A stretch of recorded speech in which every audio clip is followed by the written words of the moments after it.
Halo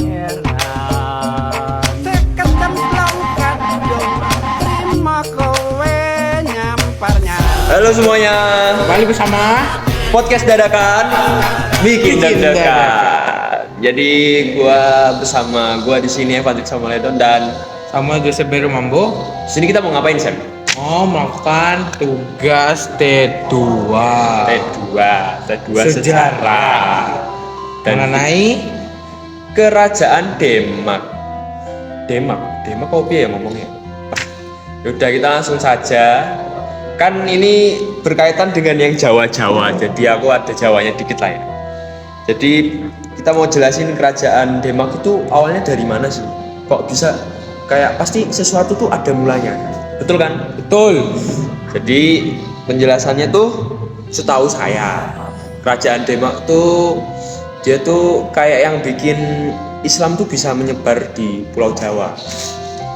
Jadi hadirnya Islam di Pulau Jawa tuh ditandai dengan berdirinya kerajaan Demak Bintoro yang merupakan kerajaan Islam pertama di Pulau Jawa. Nah, latar belakang berdirinya tuh karena ada sebuah pondok pesantren, Ustaz. Namanya enggak? Nggak tahu. Di tahun 1475 Masehi. Nah, ini tuh kayak kunci pertamanya awal penyebaran Islam di Demak. Nah, di situ pendiri pesantren ini tuh Raden Fateh atau nama kecilnya tuh Pangeran Jimbun. Aduh.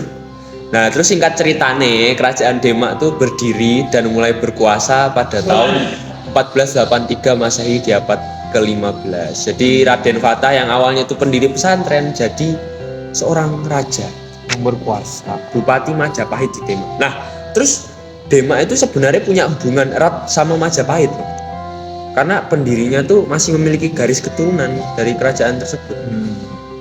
Terus jadi bisa dibilang Demak itu koyo penerus kekuasaan yang membawa perubahan besar dari sisi agama sama sistem pemerintahan.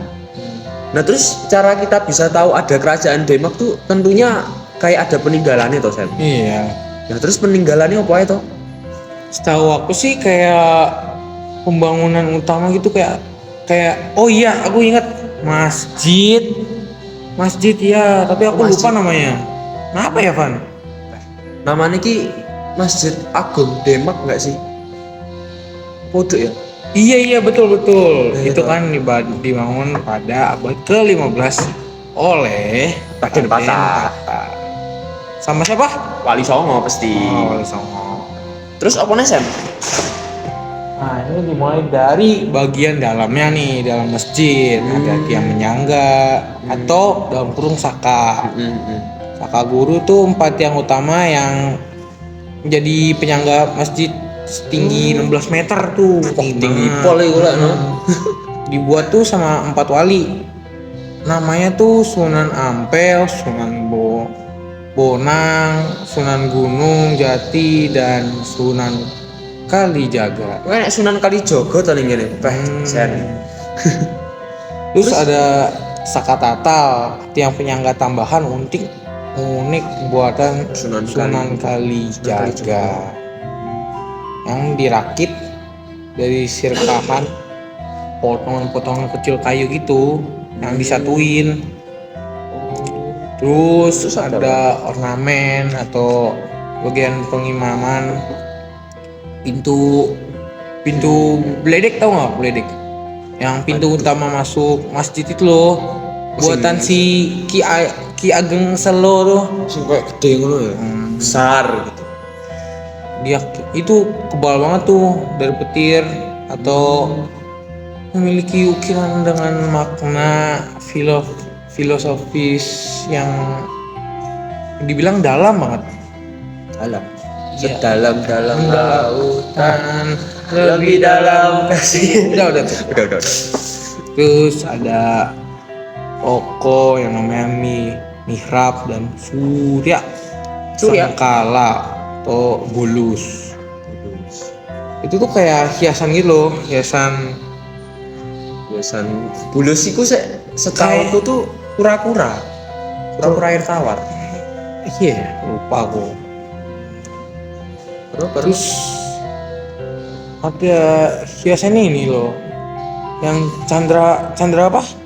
Chandra Chandra. Sengkala. Oh iya, Chandra Sengkala. Itu tuh kayak apa ya? Oh iya penandaan tahun gitu. Oh. Yang melambangkan tahun 1488 Saka atau enggak 1466 Masehi. Terus setahu aku itu ada piring-piring deh. Apa namanya piringnya? Saya tahu, tak ingat piring campak. Iya bener. Campak itu juga penyakit ya? Bukan, itu campak. Campak. Iya, hiasan piring yang porselen yang nempel di dinding masjid gitu loh. Oh, iya aku tahu dulu. Itu kalau nggak salah dari kerajaan Campa deh. Kayak hadiah gitu loh. Kayak gift. Terus ada benda pustaka atau nggak artefak fasilitas. Iya. Jadi lumayan lah kalau misal buat zaman dulu. Orang kaya yo. Lempar kencana. Sing apa ya? Singgasan atau singgasana. Sultan yang buat sultan tuh yang dahulu digunakan oleh Sultan Trenggangan. Tapi saya biasanya sih kalau di Jawa gini tuh prasasti ini kok apa gak benda pustakanya itu pasti ada yang berhubungan dengan alat musik kayak gamelan. Enak bukan? Ada nggak? Gamelan.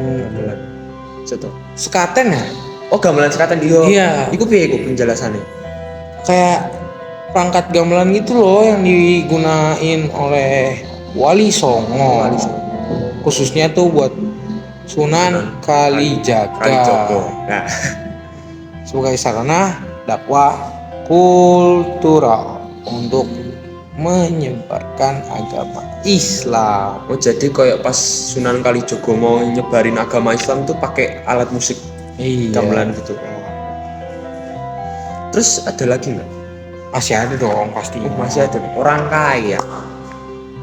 Tahu yang situs kolam itu masih kolam apa tuh yang buat Islam? Kolam wudu. Wudu.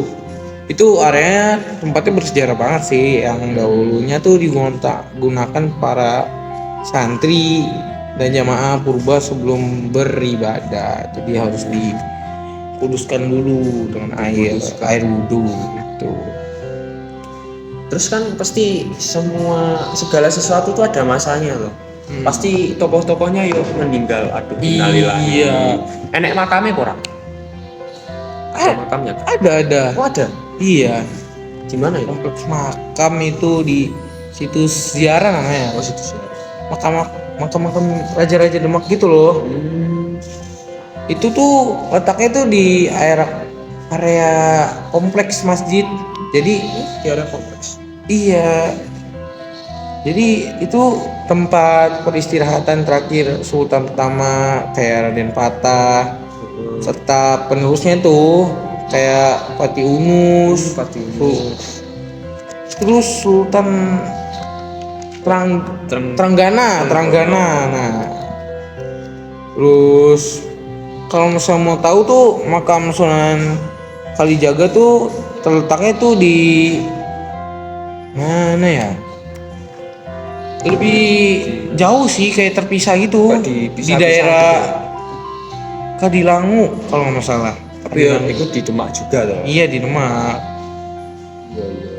Terus ya hingga saat ini ya jadi salah satu situs ziarah paling penting juga.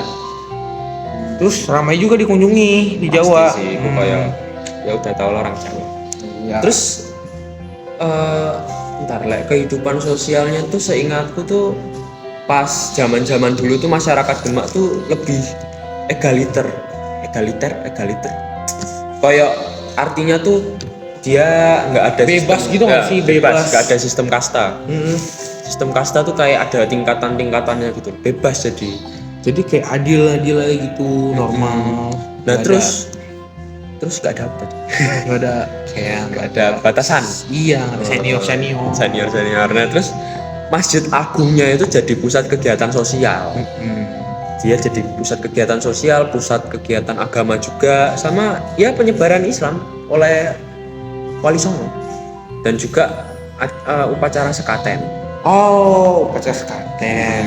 Bareng ngono ada di kehidupan politiknya tuh kayak mereka tuh ngakhiri kekuasaan Majapahit, habis ngakhirin dia memperluas wilayah ke daerahnya tuh jadi strategis gitu, kayak jadi ke arah Sunda Kelapa sama pesisir Jawa, dan jadinya Demak tuh menjadi pusat penyebaran Islam di Jawa. Jadi kayak Demak tuh bener-bener nyebarin Islam tuh di Jawa full gitu.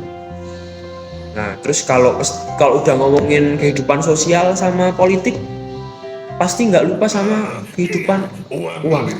Iya, ekonomi. Nah kalau ekonomi Demak itu dia bertumpu sama perdagangan, sama pelabuhan, kan deket sama pesisir Jawa tuh. Iya. Jadi pasti banyak kapal-kapal yang melabuh. Nah terus titik pusatnya tuh di Jepara. Dia jadi pusat perdagangan sama ekspor beras. Dan di sana orang-orang sana tuh pasti sugih. Sugih itu artinya apa? Kita tahu. Kaya. Oh, Terus komoditas utama lainnya tuh selain beras tuh kayak ada kayu jati, garam tuh karena dekat pesisir pantai jadi otomatis bisa lah dijadiin tambak garam. Terus sama rempah-rempah, sama kain tenun kalau nggak salah. Tapi yang selalu ku bilang dari tadi tak bilang, segala sesuatu ada masanya. Aku tuh penasaran kapan gitu loh kerajaan Demak itu runtuh. Apa kudu telepon Wesley sih ya? boleh. Telepon Wesley sih ya. Nah, jadi keturunan Kesultanan Demak tuh disebabkan ada beberapa faktor. Ada 2 sih faktornya. Yang pertama tuh adanya perang saudara dan perebutan takhta. Terus yang kedua tuh pemerintahan yang melemah. Nah, kita bahas tuh dari yang pertama dulu. Jadi awal konfliknya tuh konflik internal antar keluarga. Awalnya tuh si Sunan Prawoto berseteru dan menewaskan Pangeran Sekar Inglapen. Nah, siapa sih Sekar Inglapen ini? Sekar Inglapen ini dari Arya Pangangsang. Nah, kemudian si anaknya ini karena ayahnya dibunuh, dia melakukan aksi balas dendam lah kepada si Sunan Prawoto. Nah, Sunan Prawoto tuh tewas menjadi salah satu penyebab utama dari kemunduran Kesultanan Demak. Nah, terus setelah si Sunan Prawoto ini tewas, Arya Pangangsang juga dibunuh oleh keturunan Raden Patah yang lainnya. Jadi semuanya itu saling dibunuh dan akhirnya itu menyisakan Raden Patah. Nah, yang kedua tuh melemahnya pemerintahan itu kan, kurangnya stabilitas politik dan fokus pada konflik membuat kerajaan melemah. Jadi kurangnya stabilitas politik tuh yang membuat kerajaan pada saat itu tuh melemah. Nah, terus tidak lama dari Arya Pangangsang naik takhta, jadi setelah Arya si itu naik takhta tuh dia dikalahkan oleh Sultan Hadiwijaya atau dikenal sebagai Jaka Tingkir. Jadi setelah si Arya ini naik takhta, dia tuh digeser oleh Sultan Hadiwijaya, itu dia digeser oleh dia. Akhirnya Kesultanan Demak pun runtuh dan digantikan oleh Kesultanan Pajang. Gitu aja sih, terima kasih. Nah, tadi kita udah telepon Wesley udah nyeritain kayak penyebab keruntuhannya kerajaan Demak ya. Itu gara-gara apa? Perang saudara. Iya. Jadi intinya jangan perang antar saudara kalau gak mau kerajaan runtuh. Asik.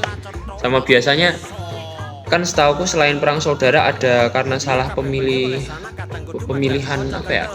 raja gitu. Jadi tolong ambil keputusan yang bijak ya teman-teman sebelum memilih sesuatu. Betul. Kayak milih Prabowo, guys, harus bijak-bijak. Jangan nyindir-nyindir. Sama MBG Kratun. dan ya jadi akhirnya kan Kesultanan Demak pun runtuh kan tadi kan, dan digantiin sama Kesultanan Pajang. Betul. Sayang banget. Emang Demak tuh umurnya pendek. Tapi jangan umur kita ya guys. Tapi tunggu dulu. Aduh.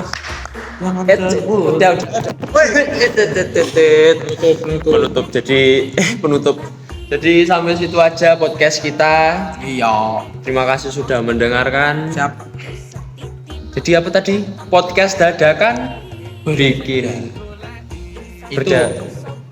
Itu mah Itu mah apa ya? Dadakan. Ulang. Podcast dadakan bikin deg-degan. Bye bye guys. Pencitraan nomor siji aktif medsos pasang aksi macak melas wani